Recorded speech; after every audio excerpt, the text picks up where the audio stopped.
औज़ुबिल्लाहिमिनश्शैतानिर्रजीम बिस्मिल्लाहिर्रहमानिर्रहीम अस्सलामुअलैकुम। उम्मीद है कि आप सब खैरियत से होंगे। मॉड्यूल 1 जैसे कि आप सबको पता है कि वो इख्तिताम पज़ीर हो गया है, लोगों के सर्टिफिकेट आना शुरू हो गए हैं। कुछ लोग जो हैं वो इस वजह से परेशान हैं कि सर्टिफिकेट डाउनलोड नहीं हो रहा, क्या करें। तो कोशिश करूँगा मैं इस वीडियो में आपको वो उन आपके सारे क्वेश्चन का रिप्लाई कर सकूं। इसके अलावा भी अगर आपका कोई क्वेश्चन हो तो वो आप मुझसे कमेंट बॉक्स में पूछ सकते हैं। तो यहाँ पे सवाल ये पैदा होता है कि क्या हमें पहले बताया गया था इसके बारे में, तो इसको आगे हम मज़ीद चल के डिस्कस करेंगे। सबसे पहली बात ये कि सर्टिफिकेट अगर डाउनलोड नहीं हो रहा तो आप उसके नीचे देखें कि क्या लिखा हुआ है। अगर तो क्विज़ के अलावा कुछ लिखा हुआ है तो आप उस एक्टिविटी को हल करें। यानी ये लिखा हुआ आ रहा है कि certificate is restricted due to फलां एक्टिविटी, तो आप उस यूनिट में जाएं और उस एक्टिविटी को हल करके उसका जो करेक्ट आंसर है वो लगा के तो अपना सर्टिफिकेट डाउनलोड कर सकते हैं। लेकिन मोस्टली लोगों का जो आ रहा है वो ये आ रहा है कि certificate is restricted due to quiz फलां यूनिट, यूनिट 1, यूनिट 2, यूनिट 3। तो जैसा कि मैं तो इस ट्रेनिंग के स्टार्ट में ही आप लोगों को कहता रहा हूँ कि हौसला रखें, हौसले से काम करें और हर यूनिट को बाकायदा इन डिटेल समझ के तो फिर उसको अटैम्प्ट करें, क्विज़ को स्पेशली।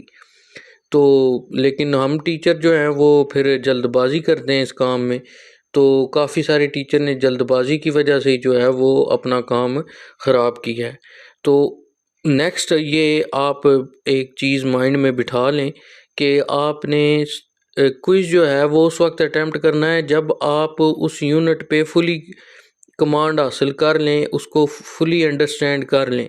क्योंकि क्विज़ में जो है वो क्वेश्चन वो बदल बदल के पूछता है और डिफरेंट क्वेश्चन होते हैं हर बंदे के तकरीबन, तो उसमें सिमिलैरिटीज़ के चांसेस बहुत कम होते हैं। 2 से 3 क्वेश्चन, सम टाइम एक क्वेश्चन भी आपका सिमिलर होता है, बाकी सारे डिफरेंट होते हैं।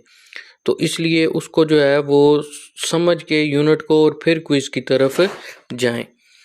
बाकी रह गया कि अगर आपको कोई शो काज नोटिस आता है या कोई बंदा आपसे पूछता है तो आप उसका पहला तो ये सिंपल आंसर कर सकते हैं कि सर हमें तो इस चीज़ के बारे में आगाही नहीं किया गया था।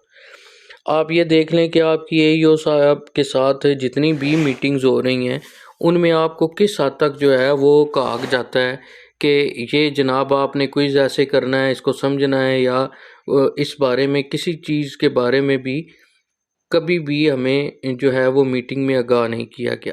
या दूसरा सीन ये था कि क्यूएईडी वाले हमें पहले ये मीटिंग जो है वो करते एक, जिसमें हमें ये इस ट्रेनिंग के बारे में मुकम्मल सीन समझाया जाता कि क्विज़ की क्या अहमियत है, कैसे इसको करना है, कैसे अटैम्प्ट करना है, कौन सी चीज़ों की 3 अटैम्प्ट्स हैं, कौन सी चीज़ों की सिंगल अटैम्प्ट है। तो एज सच इसमें परेशानी वाली बात कोई नहीं है, लेकिन आगे नेक्स्ट जो है नेक्स्ट मॉड्यूल में वो कोशिश करें कि इस चीज़ को समझ के फिर आगे चलें। चैनल मेरे को सब्सक्राइब भी कर दीजिएगा।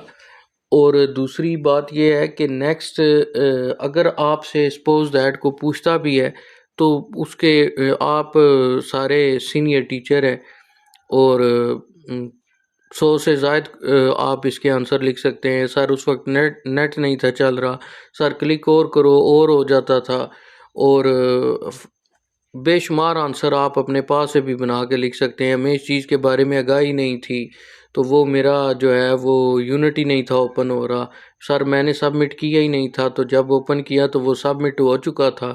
तो ऐसे बेशुमार आंसर आप लिख सकते हैं, तो उसमें परेशानी वाली कोई बात नहीं है। लेकिन नेक्स्ट इस चीज़ का ध्यान रखें कि सिर्फ जो है वो आंसर लगाने वाला काम ही ना करें। ये देखें कि अगर वो आंसर आया वहाँ पे आपने वो आंसर लगाया तो क्यों लगाया, उस चीज़ को समझें। उसके कोई भी आपसे वो क्वेश्चन करता है तो उससे पहले जो है वो आपको वो थ्योरी में बता रहा होता है कि ये चीज़ किस तरह है, तो उस थ्योरी को पढ़ें, समझें और फिर क्विज़ की तरफ जाएं। ये ज़रूरी भी नहीं है कि 1 हफ़्ते में ही आपने 1 यूनिट मुकम्मल करना था। देख लें आप 6 हफ़्तों के बाद आपको कितना टाइम गैप मिला जिसमें आप ईज़िली अपना काम कर सकते थे। अभी एप्लीकेशन जो है वो सेकंड में ओपन हो जाती है, स्मूथली चल भी रही है। तो उसमें ये साइको ना हुआ करें कि ये जो है नहीं जी अभी हमने 1 हफ़्ते के अंदर-अंदर यूनिट करना है।